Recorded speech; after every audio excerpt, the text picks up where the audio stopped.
Selamat sejahtera kepada semua. Terlebih dahulu saya akan membentangkan mengenai situasi penyelundupan dada di Afghanistan.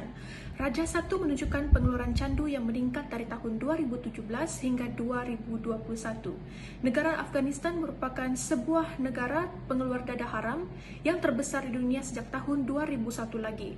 Pengeluaran candu atau opium merupakan dada yang kekal pada tahap yang tinggi dan kekal menjadi tonggak penting ekonomi negara Afghanistan, dan pengeluarannya melebihi 6.000 tan dan berpotensi untuk menghasilkan sehingga 320 tan heroin tulen untuk diperdagangkan ke pasaran di seluruh dunia.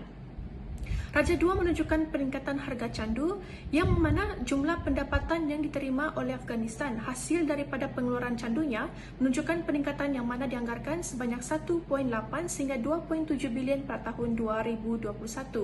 Krisis atau keadaan kehidupan manusia seperti kemiskinan dan kekurangan makanan telah berpotensi sebagai salah satu faktor pengambilan dan penggunaan dadah meningkat dan terdedah dengan cepat. Seterusnya ialah mengenai kawasan penanaman popi candu. Penanaman popi candu telah meningkat secara berterusan sepanjang 2 dekad yang lalu, iaitu dengan kenaikan purata sebanyak 4,000 hektar setiap tahun. Penanaman popi candu menduduki sebahagian besar daripada keseluruhan tanah pertanian di beberapa wilayah dan salah satunya adalah wilayah Helmand. Hampir kesemua kawasan penanaman bijiran sebagai bekal makanan di Afghanistan iaitu gandum telah diambil dan ditukar untuk mengusahakan tanaman popi. Seterusnya saya akan membentangkan mengenai dasar objektif United Nations Office on Drugs and Crime, yang mana saya akan membentangkan mengenai dasar pengurusan dadah terkawal melalui perjanjian berkaitan dadah. Terdapat 2 bentuk perjanjian, iaitu yang pertama Single Convention on Narcotic Drugs 1961 dan Convention on Psychotropic Substances 1971. Perjanjian pertama iaitu Single Convention on Narcotic Drugs 1961 merupakan perjanjian antarabangsa untuk melarang pengeluaran dan pembekalan ubat-ubatan narkotik seperti kannabis, koka dan opium. Tujuannya adalah untuk memerangi pengedaran dadah melalui kerjasama antarabangsa untuk menghalang dan menghentikan penggalakan pengedaran dadah. Dengan wujudnya konvensyen ini, aktiviti pengedaran ekspor dadah daripada Afghanistan dapat dikawal melalui tindakan Lembaga Kawalan Narkotik Antarabangsa yang dipertanggungjawabkan untuk mentadbir kawalan ke atas pengeluaran dadah dan perdagangan antarabangsanya. Manakala Convention on Psychotropic Substances 1971 pula memberi tumpuan dalam mengehatkan dan mengawal dadah psikoaktif seperti amfetamin, barbiturat dan psychedelic serta bahan-bahan halusinogen seperti ekstasi dan LSD. Konvensyen ini mewujudkan satu sistem kawalan antarabangsa untuk mengehatkan penggunaan, pembuatan, perdagangan dan pengedaran bahan psikotropik, dan bahan tersebut hanya boleh dilakukan di bawah lesen atau langkah kawalan lain. Konvensyen ini menyerupai Konvensyen Single Convention on Narcotic Drugs 1961 yang mana mengandungi sekatan import dan ekspor dalam mengehatkan penggunaan dan pengedaran dadah.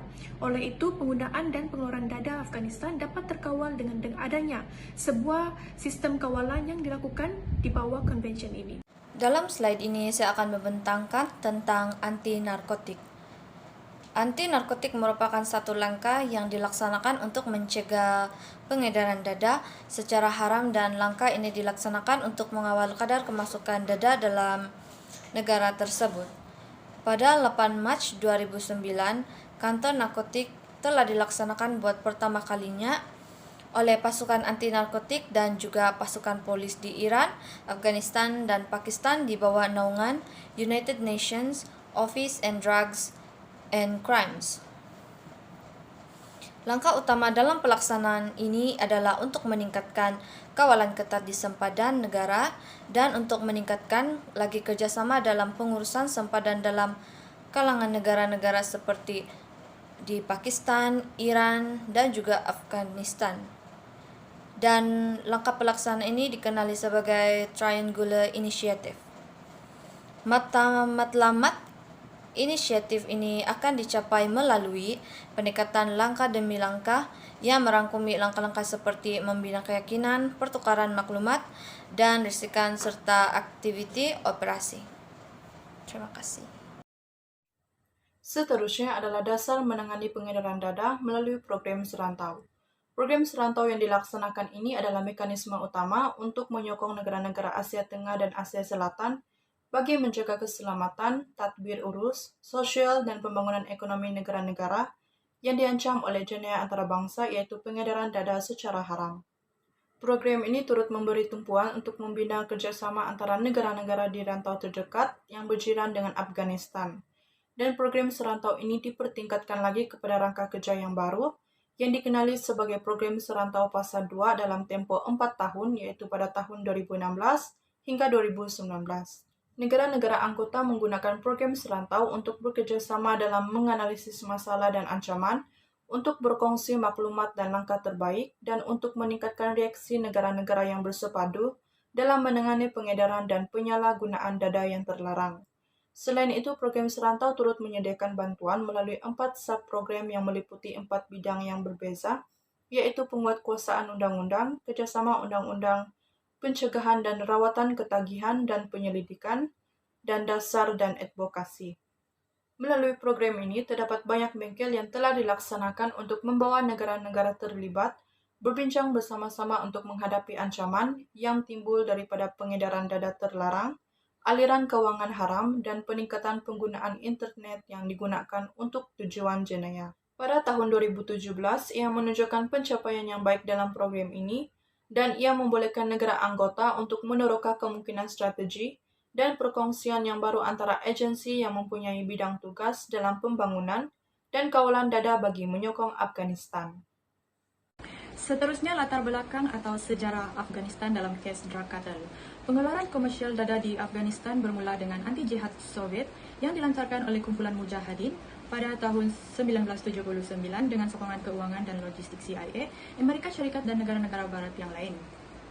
30 tahun berikutnya telah menyaksikan peningkatan berterusan dalam pengeluaran dada. Negara Afghanistan maju untuk menjadi pengeluar dada nomor 1 di dunia menjelang pertengahan tahun 2000. Di samping itu, Afghanistan juga merupakan salah satu pembekal ganja terkemuka di dunia.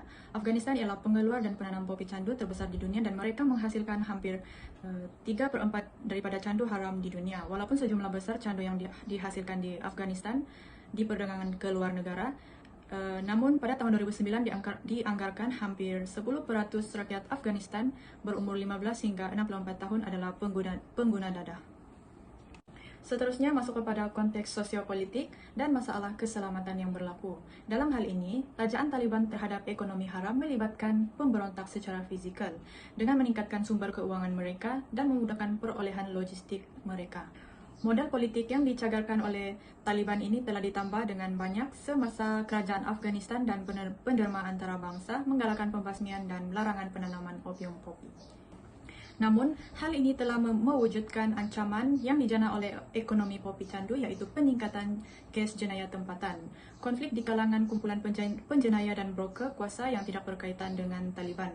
Pada masa yang sama, terdapat juga risiko bahawa perebutan harta rampasan ekonomi dada di dalam kalangan aktor ini akan memperhebat dan sekaligus menjejaskan lagi keselamatan tempatan. Di samping itu, dalam sistem politik yang ditunjangi oleh naungan, di mana kerajaan pusat selama sedekad telah membayar hulu bank dan perantara kuasa dengan bertolak ansur kepada rasuah dan tidak menguatkuasakan kedaulatan undang-undang. Ekonomi candu yang telah menjadi mekanisme dalam mengekalkan aktor sedemikian telah berlabuh dalam sistem politik. Pendekatan pengurusan politik sedemikian bercangka dengan keperluan untuk menambah baik tadbir urus, tetapi ia juga didorong oleh kelemahan pusat. Dalam hal ini, ramai yang terlibat dalam rundingan dengan Taliban menjangkakan bahawa Taliban akan menjadi salah satu aktor yang berkuasa dan mungkin dominan dalam kerajaan Afghanistan yang akan datang. Perjanjian yang menarik dengan Taliban juga merupakan mekanisme kelangsungan hidup segera dalam menghadapi serangan Taliban. Di samping situasi keselamatan yang sukar dan semakin merosot, serta perang saudara yang semakin sengit di Afghanistan, kekurangan kedaulatan undang-undang yang berleluasa juga serta-merta telah menjejaskan tadbir urus dan menjadi bahan api rasuah. Rasuah secara kritikal diburukan lagi oleh aliran masuk uang yang sangat besar, bukan sahaja daripada perdagangan dada, tetapi juga daripada bantuan asing. Assalamualaikum, nama saya Rebetul Adawiyah binti Ahmad Fuadi, BA 19161080 dan akan membincangkan mengenai latar belakang pertubuhan bangsa-bangsa bersatu, dadah dan jenayah. United Nations Office on Drugs and Crime. United Nations Office on Drugs and Crime telah ditubuhkan pada tahun 1997 dan telah mempunyai 500 kaki tangan di seluruh dunia.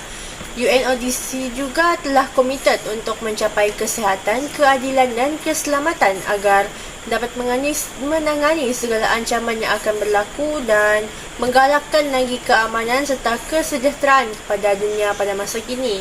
Misi UNODC juga adalah menyumbang kepada keamanan dan keselamatan global, hak asasi manusia serta pembangunan dengan menjadikan dunia lebih selamat daripada ancaman dadah, jenayah, keganasan dan juga rasuah. Kerja United Nations of Drug and Crime juga berdasarkan 5 bidang aktiviti normatif. Yang pertama adalah menangani rasuah dan kesan buruknya kepada masyarakat. UNODC juga akan melakukan dengan membantu negara anggota melaksanakan Konvensyen PBB dengan menentang rasuah dan membangunkan perundangan domestik untuk mencegah dan menentang rasuah. Kedua adalah mengukuhkan pencegahan jenayah dan membina sistem keadilan jenayah yang berkesan dengan meningkatkan lagi kedaulatan undang-undang dan memperkukuh hak asasi manusia melalui pelaksanaan piawaian dan norma PBB bersatu dalam pencegahan jenayah dan keadilan jenayah. Ketiga pula adalah menyokong negara anggota dalam melaksanakan pendekatan yang seimbang, komprehensif dan yang keempat pula adalah menentang keganasan dengan membantu negara anggota melaksanakan 19 instrumen undang-undang antarabangsa menentang keganasan dan meningkatkan dasar dan tindak balas perundangan. Yang terakhir pula, yang kelima adalah mengukuhkan keupayaan negara anggota untuk menghadapi ancaman jenayah terancang rentas negara dengan membantu negara anggota melaksanakan Konvensyen PBB bagi menentang jenayah terancang transnasional dan protokolnya. Sampai matlamat juga, UNODC juga telah melakukan pelbagai inisiatif dan antaranya adalah dalam bidang penanaman tanaman dadah terlarang, pemantauan tanaman haram serta pelaksanaan projek mengenai pengubahan wang haram. UNODC juga telah meningkatkan pencegahan jenayah dan pembaharuan keadilan jenayah dengan mengukuhkan lagi kedaulatan undang-undang dari sebelum ini dan menggalakkan lagi sistem keadilan jenayah ini menjadi kepada lebih stabil. Pada tahun 2013 juga, UNODC juga telah menubuhkan Early Warning Advisory (EWA) untuk mengenai bahan baharu psikoaktif NPS yang menjadi tindak balas Suruhanjaya tentang dadah narkotik CND. Tujuannya ditubuhkan adalah untuk meningkatkan lagi kerjasama antarabangsa dalam mengenal pasti bahan psikoaktif yang baru dan pada tahun 2018 juga EWA juga telah meningkatkan cirinya dengan memasukkan data toksikologi agar dapat mengenal pasti NPS itu dan dapat menimbulkan ancaman besar kepada kesihatan dan menjadi tindak balas terhadap perundangan di peringkat kebangsaan. Sekian daripada saya, itu saja. Terima kasih.